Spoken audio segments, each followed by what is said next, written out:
పుట్టి పెరుగుతుందేమో ఒక చిన్న పూల కుండీలో, కానీ తన వంపు సొంపుల వయ్యారాలన్నింటినీ, ముఖ్యంగా తన విశిష్టమైన పరిమళంతో ప్రకృతి ప్రియులను దాసోహం చేయడానికి ఈ పుదీనా ప్రయత్నాలని చూడండి. మరి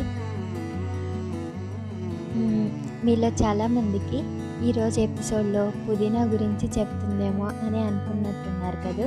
మీరు కరెక్టేనండి. ముందుగా ఈ అద్భుతహ ఛానల్లో కంటెంట్ మీకు నచ్చినట్లయితే దయచేసి ఒకసారి సబ్స్క్రైబ్ చేసుకుంటారా? అంతేకాకుండా పక్కనున్న గంట సింబల్ని కూడా ప్రెస్ చేయండి.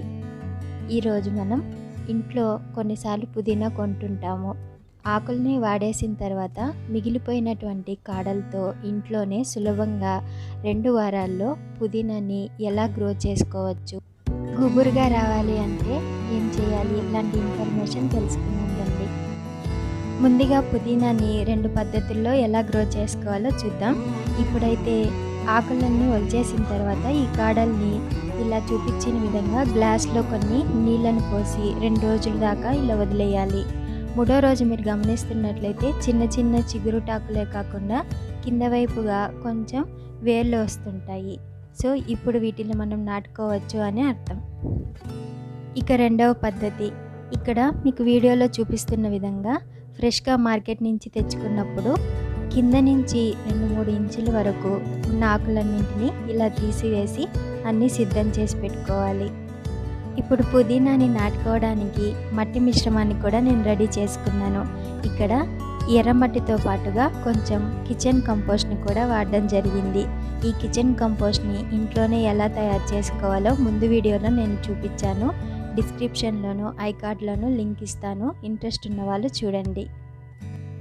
చాలా వరకు పుదీనా కాడల్ని నిలువుగా ఇలా నాటుతూ ఉంటారు, కానీ అలా కాకుండా ఇప్పుడు చూపించే విధంగా అడ్డంగా పెట్టడం వల్ల ప్రతి కనుపు దగ్గర మీకు చిగురుటాకులు అనేవి వచ్చి ఎక్కువ మోతాదులో మీరు పుదీనాని కోసుకోవచ్చు. కాబట్టి ఈసారి ఇలా ట్రై చేయండి. ఇంతకు మునుపు మనం నీళ్ళల్లో 2-3 రోజులు ఉంచిన పుదీనా కాడలకి మొలకలు అయితే తెప్పించాం కదా, ఇప్పుడు వాటిల్ని కూడా నాటుకుందాం. ఎప్పుడైనా సరే మీరు తీసుకునేటటువంటి పుదీనా కాడలు మరీ లేతగా కాకుండా కొంచెం గట్టిగా ఉన్నవి తీసుకోండి. పుదీనా కాడలన్నింటినీ చూపించిన విధంగా అమర్చుకున్న తర్వాత దాని మీద మట్టి మిశ్రమాన్ని వేసి కప్పి పెట్టాలి. కప్పి పెట్టిన తర్వాత నీళ్ళని ఎప్పుడైనా సరే స్ప్రే బాటిల్తో లేదా వాటర్ బాటిల్కి కన్నాలు పెట్టుకొని షవర్ లాగా పోసుకోవాలి. అంతేకాని మగ్గుతో ఒక్కసారిగా నీళ్ళనైతే పోయకండి. ఇక్కడ నేను వీడియోలో ఒక పసుపు కొమ్మ నాటడం వల్ల వచ్చినటువంటి చెట్టును చూపిస్తున్నాను. అది పీకేయడం ఇష్టం లేక ఇలా చుట్టూరు కొంచెం స్పేస్ వదిలేసి పుదీనా కాడలు నాటుకోవడం జరుగుతుంది. కాడలు మట్టిలో పెట్టిన 2వ రోజు గమనించారా, చిన్న చిన్న చిగురుటాకులతో పుదీనా ఎలా పలకరిస్తుందో. ఇప్పుడు మీరు చూస్తున్నట్టయితే 6వ రోజు ఆకులు కొంచెం పెద్ద పెద్దవిగా అవుతున్నాయి. మధ్యలో కనుపులో నుంచి కూడా కొన్ని చిగురుటాకులు రావడం గమనించవచ్చు. పుదీనా కాడలు పెట్టుకున్న మొదటి 2 రోజులు సెమీ షేడ్లో ఉంచినప్పటికీ ఆ తర్వాత నుంచి 2-3 గంటలైనా కనీసం డైరెక్ట్ సన్లైట్ పడే ప్రదేశంలో పెట్టడం వల్ల ఎక్కువగా మనం కోత కోసుకోవచ్చు.